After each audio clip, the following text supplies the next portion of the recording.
આપણે કહે ને ઓમ માનો તો આમ ને ઓમ માનો તો તેમ. કારણ કે અનેક વખત આ બાબતે ટ્રમ્પ જેવા કોઈ દિવસ બટક બોલા નેતા વિશ્વએ ભાળ્યા નથી. એની કોઈ ક્રેડિટ રહી નથી. એણે 500 વખત કીધું કાલ હું બોમ્બ ફેંકીને ઈરાનને સાફ કરી નાખી, કંઈ હરામ બરોબર કંઈ થયું હોય તો. એટલે એવડા મોટા માણસને પોતાની જબાનની વેલ્યુ હોવી જોઈએ. પહેલી વાત તો એ. ભલે જગતના એ અંકલ કહે છે અંકલ સેમ એટલે કે દાદો, એમ જગતનો દાદો ને બધું ઠીક છે, પણ એવડા મોટા માણસે જબાન સંભાળ કે બાત કરવી चाहिए. અમેરિકાએ ઈરાન ઉપર હુમલા કરીને જેટલું નુકસાન પહોંચાડ્યું, એ કાવડિયા, એ રૂપિયા જેને 20 લાખ કરોડ કે જે કહેવાય એવી બધી રકમ જે આવી છે, એ બધા રૂપિયા એને દેવા પડશે અમેરિકાએ. તો હું તમે કર્યું વિશ્વમાં જેટલા પણ યુદ્ધ થયા ને શાંતિ માટે થયા એવું કહેવાય છે. યુદ્ધ જે છે શાંતિ માટે યુદ્ધ, તેમ આમાં તમે જુઓ તો અમેરિકાએ દાદાગીરી કરવા ગયા અને એમાં ફસાણા. અફઘાનિસ્તાનની જેમ રશિયાને એક જમાનામાં ફસાયું હતું એની જેમ એનો મેળ જ ન પડ્યો. કારણ કે આ લોકો કટ્ટરવાદી છે. હવે એને ગુમાવવા જેવું હતું તો મોટાભાગે ખોમેનીથી માંડીને બધાને ગુમાવી દીધા હતા, તો પછી મરતા ક્યાં નહીં કરતા. એટલે ઈરાને પણ છેક સુધી તમને કહું તો એને કાંઈ ઢીલી ઓલી મૂકી નહીં. અને અમેરિકાની ઉપર પોતાના દેશમાં પણ એટલો બધો વિરોધ ટ્રમ્પ સામે થવા માંડ્યો કે ભાઈ હવે મૂકો તમે. હવે પ્રશ્ન આપણો કે ન્યા ઘટી ગયું એટલે આપણે અહીં ભાવ ઘટવા જોઈએ. સ્વાભાવિક વાત તો એ છે, જનતા એવું જ ઈચ્છે કે ભાઈ તમે વધાર્યા ત્યારે પણ અમે લોકોએ સહન કર્યું તો હવે ઘટાડો. સરકાર હવે ક્યારે ઘટાડે એના ઉપર આધાર છે, પણ હું એમ માનું છું ત્યાં સુધી સરકાર પર તેલની ધાર જોશે. કારણ કે આપણને કડવું તો લાગે ભાવ ન ઘટાડે તો, પણ મેં તમને કીધું ને શરૂઆતમાં એમ કે આજે જોવો ને તો છે. આ સમાધાન જે છે એ હજી કાંઈ હાવ ફાઇનલ નથી. કાલે તમે હું પેડા મંડીએ વેચવા, પેટ્રોલિયમ મંત્રીએ કીધું કે આપણે ક્યાંક સેંકડોની સંખ્યામાં હા કે મળ્યું છે, તમે કૂવા ખોદો, પણ એ તરસ લાગે ત્યારે કૂવા ખોદો, એ ક્યારે એની તરસ મટે? એ તરસો હોય તો ગુજરી જ જાય. એ બધી ખાલી વાતો હોય છે મનોવૈજ્ઞાનિક રીતે તમને ને મને શાંત રાખવા. એ કેદી કૂવા ગાળે ને કેદી નીકળે ને એ કંઈ ગેરંટી તો છે નહીં. પછી ઇથોર ઓલા ભાઈએ ગડકરીએ કીધું શેરડીમાંથી જે બનાવીને, હા એ બધી જે નહીંતર જો તમારે પેટ્રોલ તમારી પાસે કૂવા નીકળ્યા હોય તો આની કરવાની જરૂર શું છે કે શેરડીમાંથી અમે લોકો તમને કરીને નવું પેટ્રોલ આપીએ છીએ. નમસ્કાર, હું નીલમ ખારેચા, આપ જોઈ રહ્યા છો મહામંથન મંતવ્ય ન્યૂઝ. આજે આપણી સાથે જોડાયા છે વરિષ્ઠ પત્રકાર જગદીશભાઈ મહેતા. સર, આપનું સ્વાગત છે. સર, આજે વાત કરવી છે છેલ્લા 100 દિવસથી પણ વધુ સમયથી જે યુદ્ધ ચાલી રહ્યું હતું ઈરાન, ઇઝરાયલ, અમેરિકાની વચ્ચેનું. આમ તો યુદ્ધ ખતમ થઈ ગયું છે, ડીલ સાઇન થઈ છે, પણ આ યુદ્ધ બાદ જે સૌથી મોટો પ્રશ્ન છે, જે દરેક ભારતીયને સ્પર્શતો પ્રશ્ન છે, એ છે પેટ્રોલ ડીઝલના ભાવ. શું લાગે છે સર, ભાવમાં પરિવર્તન આવશે? 100ની પાર થઈ ગયું છે પેટ્રોલ, ત્યારે આપનું શું માનવું છે, આપનું શું વિશ્લેષણ છે? જુઓ બેન, પહેલાં તો એ આમ તો યુદ્ધ ખતમ થઈ ગયું એ બોલવું પડે એનો અર્થ એમ છે કે હાવ નથી ખતમ થયું. આમ થયું, આમ નહીં થાય. આપણે કહે ને ઓમ માનો તો આમ ને ઓમ માનો તો તેમ. કારણ કે અનેક વખત આ બાબતે ટ્રમ્પ જેવા કોઈ દિવસ બટક બોલા નેતા વિશ્વએ ભાળ્યા નથી. એની કોઈ ક્રેડિટ રહી નથી. એણે 500 વખત કીધું કાલ હું બોમ્બ ફેંકીને ઈરાનને સાફ કરી નાખી, કંઈ હરામ બરોબર કંઈ થયું હોય તો. એટલે એવડા મોટા માણસને પોતાની જબાનની વેલ્યુ હોવી જોઈએ. પહેલી વાત તો એ. ભલે જગતના એ અંકલ કહે છે અંકલ સેમ એટલે કે દાદો, એમ જગતનો દાદો ને બધું ઠીક છે, પણ એવડા મોટા માણસે જબાન સંભાળ કે બાત કરવી चाहिए. એણે ઈરાન વિશે એટલી બધી વખત એટલી બધી વાતો કરી, ધમકીઓ ઉચ્ચારી જેની કોઈ સીમા નહીં. અત્યારે પણ જે કહેવાતી ડીલ છે 11-15 મુદ્દાની, એ ડીલમાં કીધું જો ડીલ બરાબર નથી હજી હું બોમ્બ ફેંકી દે. હા, એટલે મેં તમને કીધું આ ઓમ ને તોમ એના જેવું છે. આ પાગલપન જેવું છે. આની પાસે કોઈ ગંભીરતા નથી. જે કહેવાતી ડીલ થઈ છે એમાં ઈરાનનો વિજય થયો, અમેરિકાનો નહીં. વિશ્વની મહાસત્તા તો સારું થયું. આમ જો આનો બીજો તમે જો આસ્પેક્ટ જુઓ ને તો જગતને ખબર પડી ગઈ કે અમેરિકાએ આમ જો ઢમઢોલ માહે પોલ જેવું જ લાગે છે. આપણે એને માની લીધું કે દુનિયાનો મહાદાદો છે, એવું કાંઈ છે નહીં. આ ઈરાનની એણે આખી કેબિનેટ જેવી એના મેઇન નેતાથી માંડીને બધાને ખતમ કર્યા, છતાંય હજી હુંકાર તો કોણ ભરે છે? ઈરાન. હજી એણે કીધું અમે લીધી મૂકશું નહીં, લડી લેવા તૈયાર છીએ. અમેરિકાએ કેટલીક શરતો નાખી કે હોર્મુઝ સ્ટ્રેટ છે ત્યાં તમારે પાબંદી નહીં મૂકવાની, બધા જહાજોને આવવા દેવાના. અમેરિકાએ ના પાડી એવું કંઈ, અરે ઈરાને ના પાડી એવું કંઈ છે નહીં, અમે ત્યાં ટોલ ટેક્સ ઉઘરાવશું, આપણી ભાષામાં લ્યો નહીં, કાવડિયા દેહો તો જ ત્યાંથી અમે જહાજ પસાર કરવા દેવું. તો એ તો ડીલમાં છે જ, એમાં તો અમેરિકા હાર્યું જ છે.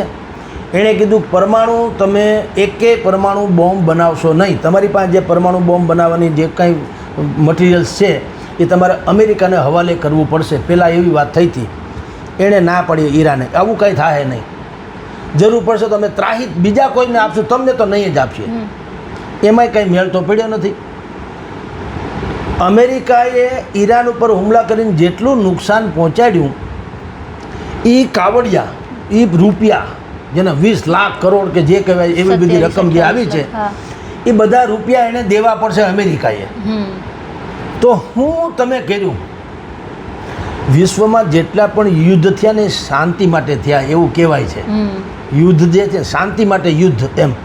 આમાં તમે જુઓ તો અમેરિકાએ દાદાગીરી કરવા ગયા અને એમાં ફસાણા, અફઘાનિસ્તાનની જેમ રશિયાને એક જમાનામાં ફસાયું હતું એની જેમ એનો મેળ જ ન પડ્યો. કારણ કે આ લોકો કટ્ટરવાદી છે. હવે એને ગુમાવવા જેવું હતું તો મોટાભાગે ખોમેનીથી માંડીને બધાને ગુમાવી દીધા હતા, તો પછી મરતા ક્યાં નહીં કરતા. એટલે ઈરાને પણ છેક સુધી તમને કહું તો એને કાંઈ ઢીલી ઓલી મૂકી નહીં. અને અમેરિકાની ઉપર પોતાના દેશમાં પણ એટલો બધો વિરોધ ટ્રમ્પ સામે થવા માંડ્યો કે ભાઈ હવે મૂકો તમે આ ડખો છોડો. એટલે કહેવાતી સંધિ કરવામાં આવી.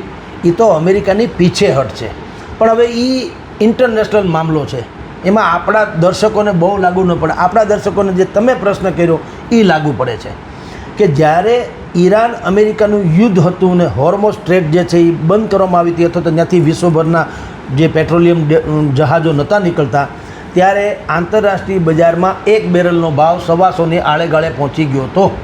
જે 60-70 હતો પહેલાં, એ 125ની આળેગાળે પહોંચી ગયો હતો.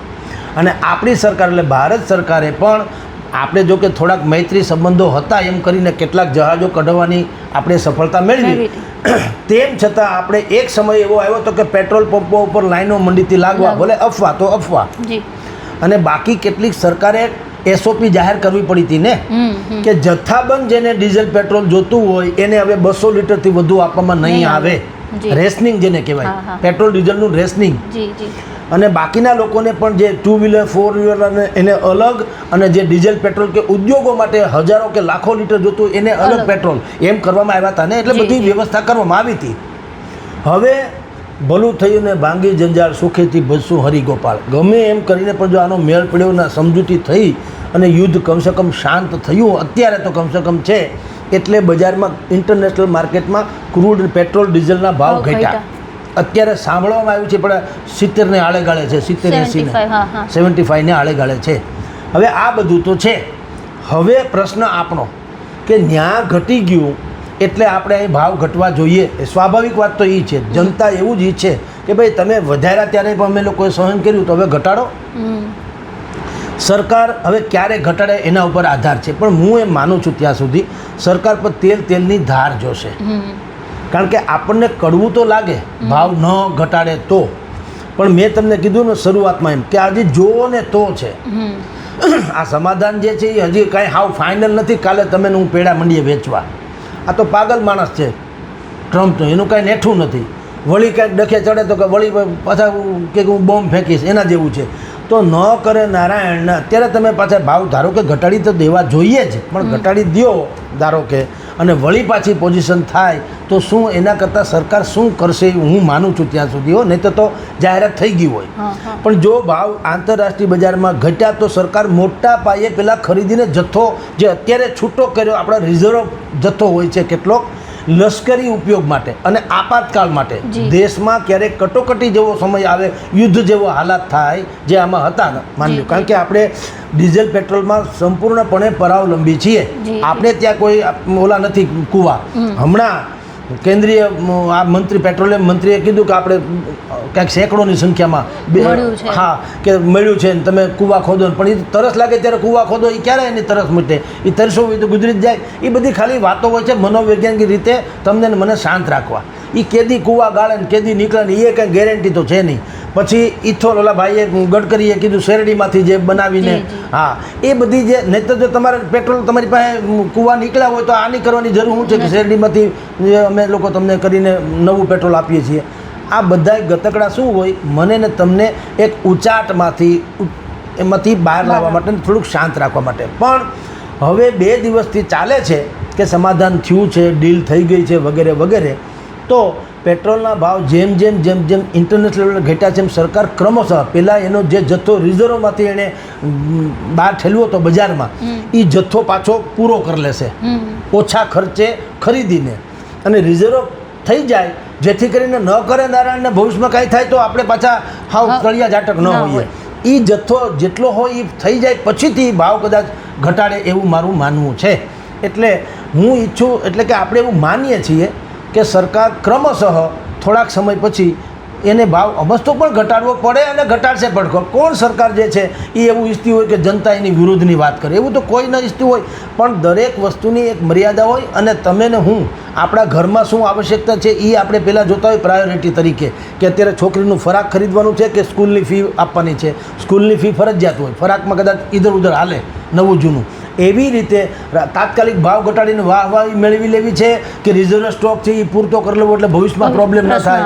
એટલે આ બે પ્રાયોરિટીમાં જે આવશ્યકતા જણાય સરકાર સ્વાભાવિક એને પ્રાયોરિટી આપશે. પણ હવે 100% ત્યાં ડીલ જો થઈ ગઈ કમસે કમ એમાંય પાસે 1-2 મહિનાનો ગાળો તો છે. ટ્રમ્પે ને ભાઈ ઈરાનમાં જે ડીલ થઈ મેં લખ્યું કે આપણે એટલા મહિના સુધી તો અત્યારે યુદ્ધ વિરામ પહેલી વાત તો એ ત્યાં સુધી બંને રાષ્ટ્રો વચ્ચે જે કંઈ ડીલ થઈ છે એ બધાએ એકબીજાએ પૂરી કરવાની. હવે એ સમયગાળા સુધી તો કમસે કમ ભાવ ઘટેલો રહેશે ડીઝલ પેટ્રોલનો.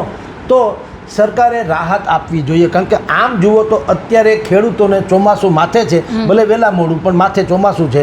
અને જે ખેતી આપણી 70% હજી જમીન ખેતી જે ચોમાસું આધારિત છે. તો એવા સમયે જો ડીઝલ પેટ્રોલનો ભાવ ઘટે તો કરોડો કિસાનો અને મધ્યમ વર્ગના લોકોને રાહત મળે. તો સરકારે આમ જુઓ તો થોડીક સાહસ કરીને પણ રિઝર્વ જથ્થો જે છે એની વ્યવસ્થાને પણ પ્રાયોરિટી ભલે આપે પણ એટલી જ પ્રાયોરિટી આ ગરીબ અને ખેડૂતો જે છે મધ્યમ વર્ગના લોકો એને પણ પ્રાયોરિટી આપે તો મારી દૃષ્ટિએ ઉત્તમ થશે. જી બિલકુલ સર, અમારી સાથે જોડાયા તમામ વિગત આપી તે બદલ આભાર સર આપનો. જી નમસ્કાર.